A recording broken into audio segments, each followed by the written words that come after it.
Hi, my name is Katarina Sullivan and I would like to welcome you to my YouTube channel.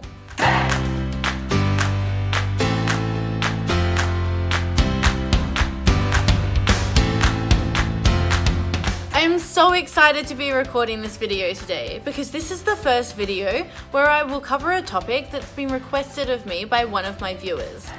And it's actually a bit of a complicated and in-depth topic, so we're going to do a mini-series on this.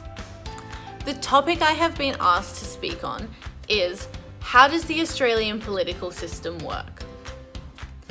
So I want to preface this video and the whole series by talking about why this topic is so important.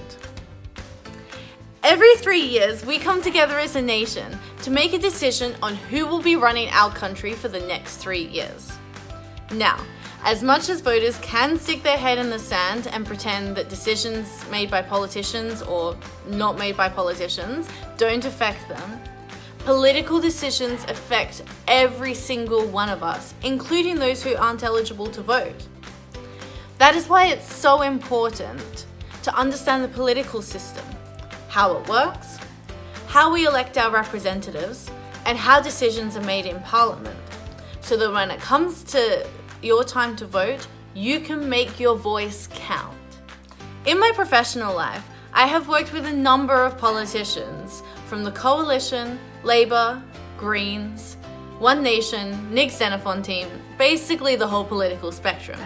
So I'm filming these videos as unbiased as possible, just covering the basic facts. So let's start off by looking at the two most identifiable aspects of Australia's political system. Australia is both a representative democracy and a constitutional monarchy. So a representative democracy is a political system in which individuals vote for a representative who then votes for or against legislation in Parliament. So this is different to a direct democracy in which individuals vote directly for or against legislation. A constitutional monarchy means that we have royalty as our head of state. In our case, Queen Elizabeth II.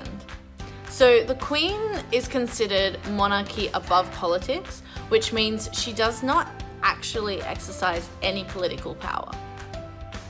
Queen Elizabeth II is represented in Australia by the Governor-General, who is appointed by the Queen upon recommendation from the serving Prime Minister. Our current Governor-General is Sir Peter Cosgrove, who was recommended by Tony Abbott when he was Prime Minister. Now, the Governor-General does have certain political powers, and we'll discuss this in a later video. A constitutional monarchy also means that we are governed by a constitution, which we'll also discuss in a later video. We then have 3 levels of government in Australia. The first is federal government, which oversees the entire nation. The second is state and territory government, in which individual states and territories are governed by their own laws. And the third is local government. These are smaller councils of varying size and area. There are then 3 arms within government. The first is legislature, also known as Parliament. Parliament is responsible for the passing of new laws. The second is the executive, also known as the Australian Government, capital A, capital G. These are the government departments in which employees, known as public servants, enact and uphold the legislation passed in Parliament. Now, there are some members of the executive who are also members of the legislature, and these people are known as ministers. The last arm is the judiciary. This is the section of government which enforces the laws. In Australia, there are 6 states: New South Wales, Queensland, South Australia, Tasmania, Victoria, and Western Australia, as well as 2 self-governing territories, the Australian Capital Territory and the Northern Territory.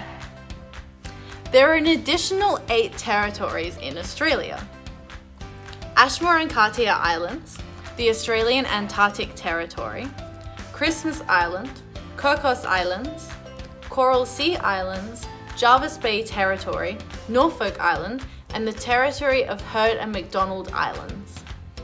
So this is a whole lot of information for the first video, so I'm going to leave it there for today. In the next video, we will talk about the legislature arm of federal government and the role of political parties. If you have any questions, comments, or fun facts, please drop them in the comment section below.